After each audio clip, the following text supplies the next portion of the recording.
गांव के शमशान घाट पर कुछ लोग जमा हुए थे। वैसे तो शमशान घाट पर औरतों का जाना मना होता है, पर वहाँ कुछ औरत थी। शायद किसी की मौत हो गई थी, लेकिन न जाने वो कौन अभागा था जिसकी मौत होने पर भी किसी की आंखों से एक बूंद आंसू भी नहीं टपक रहा था। वो सब लोग शांत खड़े एक एक करके सामने रखी चिता पर लकड़ियां डालते जा रहे थे। लकड़ियां डालने के बाद सभी लोग पीछे हट गए। आखिर एक आदमी, उसकी वेशभूषा से वो गांव का कोई तांत्रिक लग रहा था। वो तांत्रिक चिता के सामने आकर खड़ा हो गया और कोई मंत्र पढ़ने लगा। फिर उस तांत्रिक ने अपना सिर पीछे घुमा को इशारा किया। पीछे खड़े लोगों में से एक आदमी सामने आया। वो आदमी बहुत डरा हुआ था। आसपास तेज ठंडी हवा थी, फिर भी न जाने क्यों उसका चेहरा पसीने से तरबतर हुआ जा रहा था। तभी तांत्रिक ने अपने हाथ में रखी मशाल जला दी और उस आदमी के हाथों में थमा दी। मशाल पकड़ते ही डर के मारे उस आदमी के हाथ कांपने लगे। फिर भी वो अपने कांपते हुए हाथों में मशाल लिए चिता की तरफ आ। वो चिता को आग लगाने ही वाला था कि तभी उस पुलिस की गाड़ी की सायरन सुनाई दी। उस आदमी ने जल्दी चिता को आग लगा दी और जोर जोर से रोता हुआ वहां से हट गया। तभी पुलिस की गाड़ी वहां पहुंच गई। चिता अभी जलनी शुरू ही हुई थी कि दो पुलिस वाले गाड़ी से उतरे और गाड़ी पर रखे पानी के कंटेनर लेकर चिता की तरफ बढ़े। उन्होंने पानी डालकर चिता की आग बुझा दी। फिर पुलिस की गाड़ी से एक औरत रोती हुई बाहर निकली। वो दौड़ती हुई चिता के पास आई और चिता से लकड़ियां हटाने लगी। उसने चिता पर रखी सारी लकड़ियां हटा दी। चिता पर एक लड़का था जिसके हाथ और पैर रस्सियों से बंधे हुए थे। उसका मुंह एक काले कपड़े से ढका हुआ था।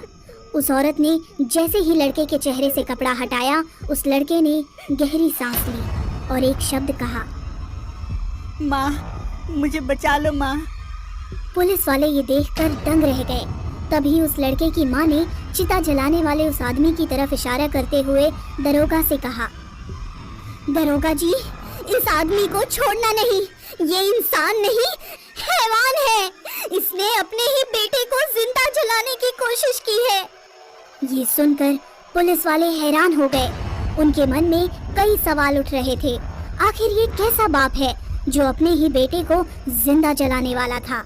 तभी लड़के के पिता किशोर ने मिथिला से कहा, मिथिला, ये तुमने क्या कर दिया? तुम इसे बचाकर ठीक नहीं कर रही हो। हट जाओ हमारे रास्ते से। तभी गांव की कुछ औरतें मिथिला को पकड़कर खींचती हुई वहां से ले जाने लगी। मिथिला चीखने चिल्लाने लगी, दरोगा जी, मेरे बेटे को बचा लीजिए, ये दरिंदे उसे मार डालेंगे। दरोगा जी, ये हमारे गांव का मामला है। आप इस मामले में ना ही पड़े तो अच्छा होगा। आप लोग यहाँ से चले जाइए और हमें अपना काम करने दीजिए। आखिर तुम लोगों की ये कैसी दरिंदगी है जो एक मासूम लड़के को जिंदा जला रहे हो? आखिर इसने तुम लोगों का क्या बिगाड़ा है? दरोगा जी, ये कोई मासूम लड़का नहीं है।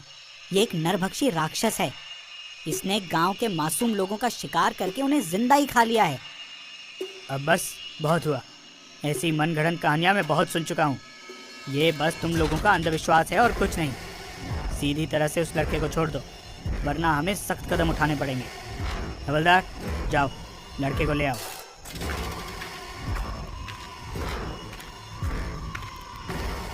तभी गांव का एक आदमी हीरा बोल पड़ा, दरोगा जी, आपने इसे बचा तो लिया, लेकिन हम इसे इस गांव में नहीं रहने देंगे। इसे गांव छोड़कर जाना होगा। ठीक है, अगर आप सब यही चाहते हैं तो मैं अपने बेटे को लेकर यहाँ से दूर चली जाऊंगी। इस शर्त पर गांव वालों ने रघु को छोड़ दिया। मिथिला अपने बेटे को लेकर गांव से दूर जंगल में एक झोपड़ी बनाकर रहने लगी। फिर एक रात हीरा अपने खेतों से काम करके घर लौट रहा था।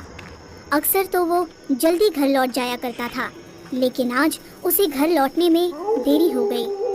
दिन ढल चुका था। वो हाथ में टॉर्च लिए डरा सहमा बस चलता ही जा रहा था। रास्ता कच्चा और सुनसान था। आसपास पेड़ पौधे और झाड़ियाँ थी। तभी उन झाड़ियों में कुछ हलचल हुई। हीरा घबराकर वहीं रुक गया। उसने टॉर्च की रोशनी झाड़ियों की तरफ की, लेकिन वहाँ कोई नहीं था। हीरा फिर अपने रास्ते चलने लगा। उसके कदमों के साथ किसी और के भी कदमों की आहट साफ सुनाई दे रही थी, मानो कोई हीरा का पीछा कर रहा हो। हीरा मुड़कर पीछे देखना चाहता था, पर वो इतना डरा हुआ था कि उसके पीछे मुड़ने की हिम्मत नहीं हो रही थी। वो बस सामने देखता हुआ चलता ही जा रहा था कि तभी किसी ने उसकी पीठ पर तेज धारदार नाखून से हमला किया। हीरा की पीठ खून से लथपथ हो गई, लेकिन उसने तभी भी पीछे मुड़कर नहीं देखा और वो जितनी तेज हो सके भागने लगा, पर वो अपनी मौत से ज्यादा दूर नहीं भाग पाया, क्योंकि अचानक उसके सामने एक शैतान आकर खड़ा हो गया। वो शैतान अपनी बड़ी काली आंखों से हीरा की तरफ देखने लगा। उसके पंजे इतने बड़े और नुकीले थे कि किसी भी इंसान को एक बार में ही चीर के हीरा उसे देखकर बहुत डर गया। वो मदद के लिए जोर जोर से चिल्लाने लगा। उस दिन उसकी किस्मत अच्छी थी कि कुछ गांव वाले आसपास ही थे। वो हीरा की आवाज सुनकर तुरंत भागे चले आए। गांव वालों को आता देख वो शैतान हीरा को छोड़कर वहां से भाग गया। हीरा बेहोश होकर वहीं गिर पड़ा। हीरा को पास के अस्पताल में ले आए। थोड़ी देर बाद उसे होश आ गया, लेकिन वो उठते ही बहुत चीखने चिल्लाने लगा। बचा बचा मुझे, मुझे मार डालेगा, बचा मुझे। वो नरभक्षी वापस आ गया है, उसने मुझे मारने की कोशिश की। उस शैतान को हमें उसी दिन खत्म कर देना था। अब वो हम में से किसी को भी जिंदा नहीं छोड़ेगा। मुझे किशोर के पास जाना है। मुझे उसे सब कुछ बताना होगा।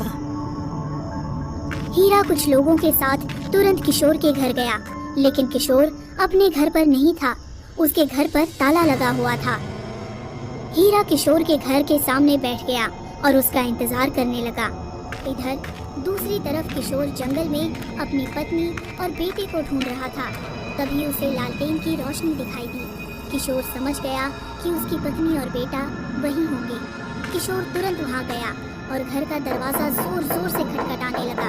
फिर मिथिला वहां आई और दरवाजा खोली।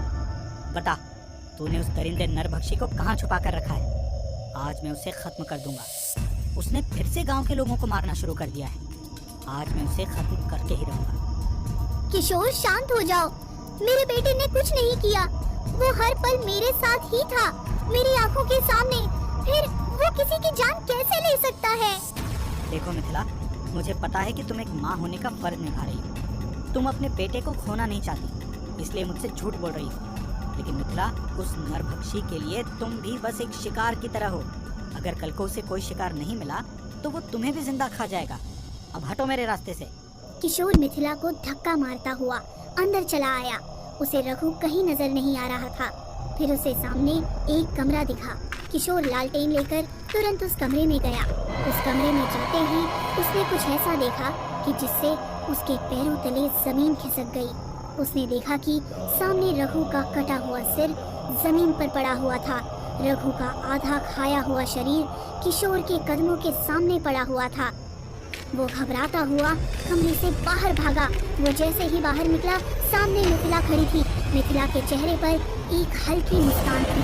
किशोर उसे देखकर चौंक गया। फिर देखते ही देखते मिथिला एक शैतान में बदलने लगी। उसका शरीर भयानक हो गया।